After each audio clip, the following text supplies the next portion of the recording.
familia, bienvenidos, bienvenidas a una entrevista Match sin filtro. Yo soy Chamán. El día de hoy estamos con Harrison BDP. Él es un DJ galés de Reino Unido, de South Wales. Es una persona increíble, es un gran DJ, acaba de estrenar música, está empezando el año 2022 con todo. Y pues según algunas revistas, él es uno de los DJs que en este 2022 está llevando la música Organic House a lo más alto. So, thank you so much for being here, man.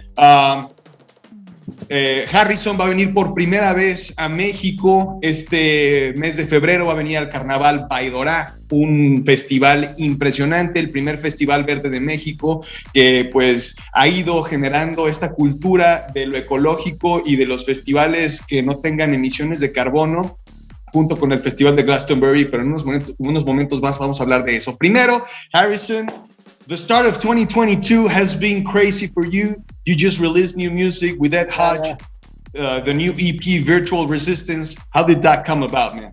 Yeah, super nice. So I was on Dancey Discs, and Nick, who runs Dancey Discs, he's a good friend of mine.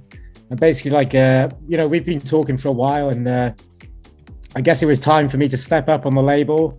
It's been a good start to kick 2022 off the right way.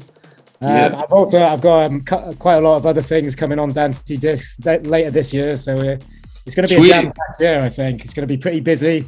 Can't wait. Yeah, lots of gigs. Yeah, everything is pumping up now, right? Yeah, can't wait. I don't know if you felt it, but the start of the year has been feeling like have you ever driven a standard car? Like when you're learning how to drive and you go like and it sort of feels like that, because we have so many expectations about this year. Everyone believe, I see so much positivity in everyone, in everyone around us, and I don't know, like something in us, it's wanting to come out and bring everything to the game, but somehow we don't know what to expect, right? I think especially after the last couple of years, people have been everybody's been locked down and feeling a bit sad. I think 2022 hopefully is the year we can get things going again, pick up where we backed off, get the party started. Yeah, we are reborning, man, and what a better place to reborn and to bring everything to light again, that Carnaval Bahidorá. How do you feel about that? How did you got in contact with those guys? Because this is a big deal here in Mexico. Yeah, man, to be honest, I have no idea. Just my agent sort of hit me up and was just like, "Yo, do you want to play at this festival in Mexico?" I was just like, hell yeah, that's enough. That's all I need to know. Fucking take me over there. Tell me about Virtual Resistance. I'm very curious about the name. The music is very sweet. I love the sound. It's like in space trip. But, that's it. But the words virtual and resistance, they really get my attention. I want to really know more about that. Actually, it was just so I named the EP after it was the A2, which is called Virtual Resistance. I guess with that, the A1 is sort of my usual kind of deep spacey sounds, but with the A2, I wanted to do something something a bit more experimental, weird. And I found when I finished the track, I wasn't sure if I wanted to release it because it was just such a different sound to what I was used to. And I think the name sort of came from that, just sort of do I, don't I? And then, in the end, it was just oh, sod it. Let's get this thing out. Let's take a chance. Let people listen to it. Exactly. I think that was where the Virtual Resistance kind of sound came from. Is that sort of do I, don't I?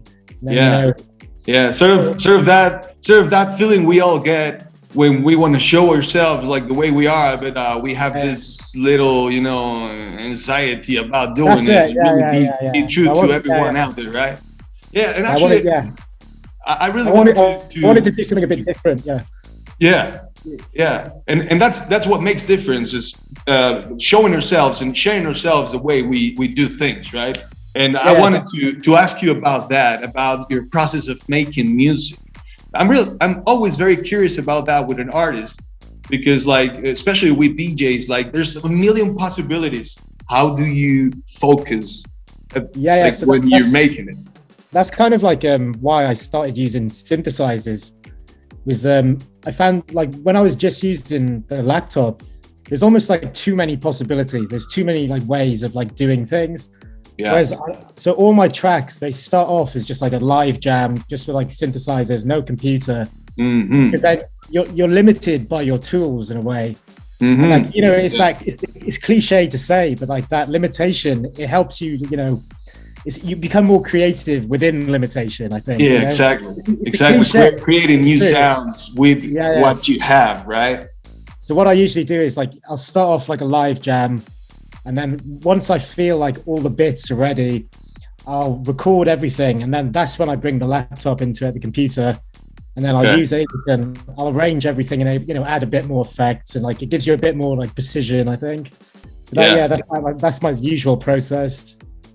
And like, well, usually the other thing as well, usually I've got this like rule where if I find like the best tracks, they kind of, everything comes together quickly, you know? All right. So my rule is like, if I don't feel like I'm onto something within like 20 minutes, I'll just delete the whole project and start again. Wow.